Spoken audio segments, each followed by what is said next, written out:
So welcome to another edition of the Florida Chamber's Bottom Line. I'm Tony Carvajal, Executive Vice President of the Florida Chamber Foundation, and joining me today is one of the nation's leading experts on education. And we're lucky to have her not only here but in Florida. Patricia Levesque, Executive Director of Foundation for Florida's Future. Thank you so much for joining us, Patricia. Tony, thank you for having me. You know, there's been a lot going on in education, but let me just start with a simple question. How are we doing? Where are we? Well, the short answer is we're doing fantastic in the state of Florida. We have made so much progress in the last 15 years. Our graduation rates are up nearly 24%. Our student learning, we used to rank on national tests near the bottom of the country, and now in every indicator we're in the top 10. And so in those respects we're doing fantastic. Now we're not where we need to be, though. We still have more to do. We still have students who are not graduating from high school. We still have students who need remediation when they graduate from high school, when they go into community college. So we have more to do, but the progress has been tremendous. We really have come a long way from the bottom to where we're at, and I know that there's more that we've got to do. Career and college readiness is one of those big issues, getting ready for the next step in their lives and building economies for themselves and for their communities.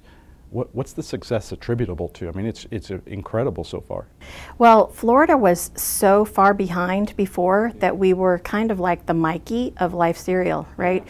We said, we'll try it, we'll try anything, and we did so many things, but probably the two things that we did the best are school accountability, you know, making sure our schools were paying attention to every single child making progress, and grading schools in a way that parents and the community could understand how they were doing, and then just dramatic amounts of school choice. We give parents options for charter schools and private school choice and virtual school choice, magnets, and so we did a lot of school choice for parents so they can pick the best option for their child. We've made a lot of conscious choices on that, and I know we were talking before this taping that we're in the top 10 in terms of educational achievement, is that right? In many indicators, yes. Yeah, and so a lot of the scores that I see turn to money and inputs as part of the process. Does money matter? Is that making a difference in this process? Well, money does matter, but it's more important how you spend the funds than how much you spend, right? So if you think about it, you could have two schools, same number of students, and the same amount of funding.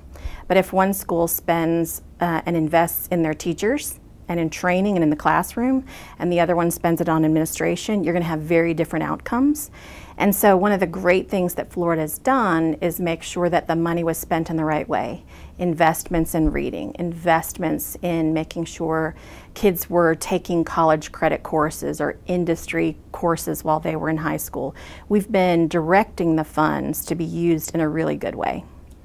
So everything that you're talking about seems to be just make investments in the right place, keep your eyes on the future, making sure that you measure what matters to you. Is that what we're talking about here, Patricia? It really is, because you know the key to economic competitiveness, the key to our businesses being able to thrive is having an educated workforce. We need to graduate kids who are ready to either choose a path to college, post-secondary education, or be able to step right into a job, and so we've done many things to get us there. There's just more that we need to do. Patricia, it's been a joy. Thank you so much for joining us, and thank you for joining us on another edition of the Florida Chamber's Bottom Line.